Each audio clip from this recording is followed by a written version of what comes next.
रक्षाबंधन जादुई बंधन भगवान श्री कृष्ण की कहानी।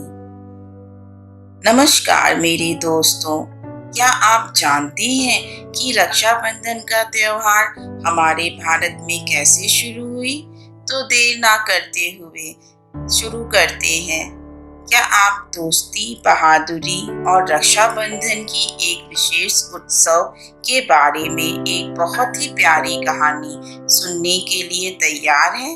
यह कहानी हमें प्राचीन भारत के समय में ले जाती है, जहाँ भगवान श्री कृष्ण और उनकी मनमोहक मुस्कुराहट जो पूरी दुनिया को और रोशन और खुशियों से भर देती थी। एक समय की बात है, पुराने समय के भारत की भूमि में श्री कृष्ण बहुत ही शरारती बालक के रूप में वृंदावन की प्यारी गलियों में खेला करते थे।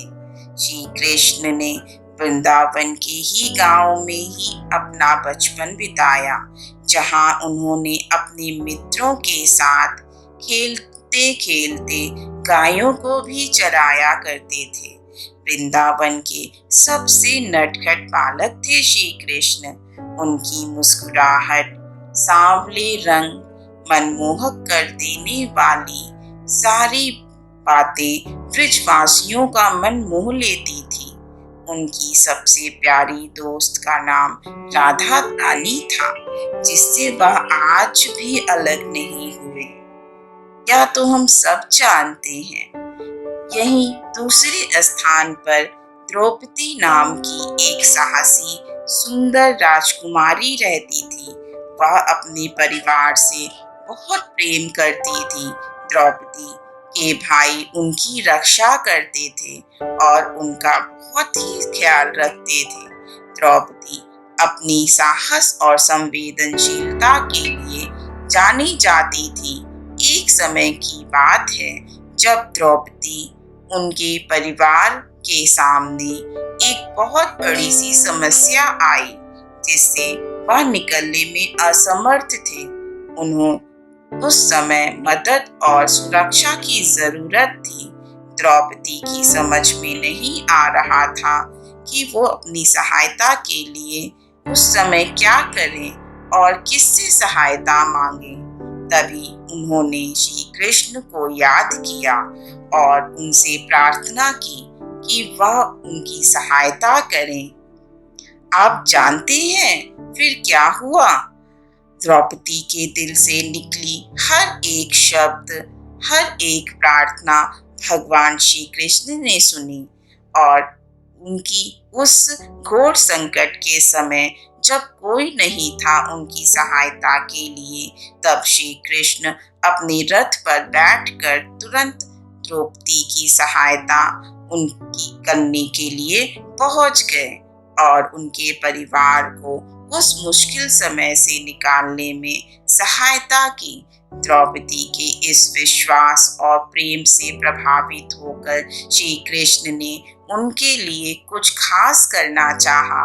उससे उनसे पूछा कि क्या चाहती हैं वो, और द्रौपदी ने कहा, प्यार से प्यारे श्री कृष्ण, आपकी दोस्ती और सुरक्षा मेरे लिए सब कुछ है, लेकिन अगर आप मुझे कुछ देना ही चाहते हैं तो आपसे एक प्यारा सा तोहफा मांगती हूँ, जो हमेशा मुझे याद रहे और मेरे साथ रहे। श्री कृष्ण मुस्कुराए और कहा, ठीक है। तभी द्रौपदी ने अपने दुपट्टे से एक टुकड़ा चीरा और उसे श्री कृष्ण के कलाई में बांध दिया।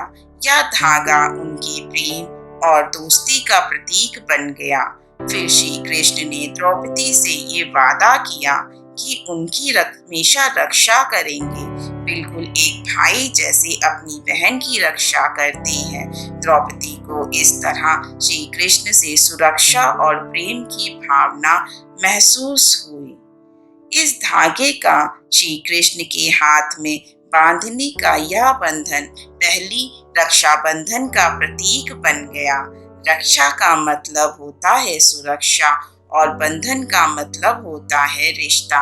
यह एक विशेष रिश्ते का त्योहार है भाई और बहन के बीच, जहां भाई अपनी बहन को अपनी सुरक्षा की बात करते हैं और बहन अपने भाई के लिए खुशी और समृद्धि की प्रार्थना करती हैं।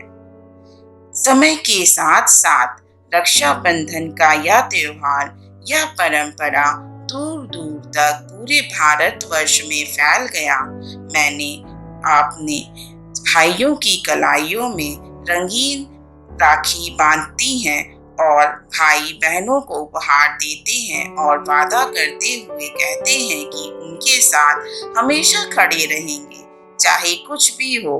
और इस तरह हर साल रक्षाबंधन के शुभ दिन पर भाई और बहन एक साथ रहते हैं और अपने प्रेम अनोखे रिश्ते को बनाने के लिए वैसे ही भगवान श्री कृष्ण और द्रौपदी ने किया था। यह खुशी और हंसी का दिन होता है जिसमें भाई बहन का विशेष रिश्ता फिर से मजबूती से याद दिलाया जाता है।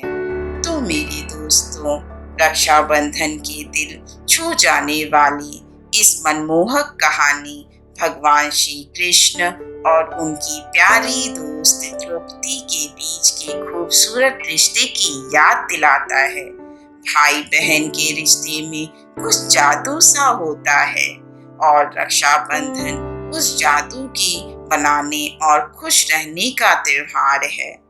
अगर आपको यह कहानी पसंद आई तो इस वीडियो को लाइक और चैनल को सब्सक्राइब करना ना भूलें और अपने दोस्तों और परिवारों के साथ इस कहानी को शेयर ज़रूर करें। तो आइए रक्षाबंधन का जादू और जश्न का त्योहार साथ मनाएं। हैप्पी रक्षाबंधन। धन्यवाद।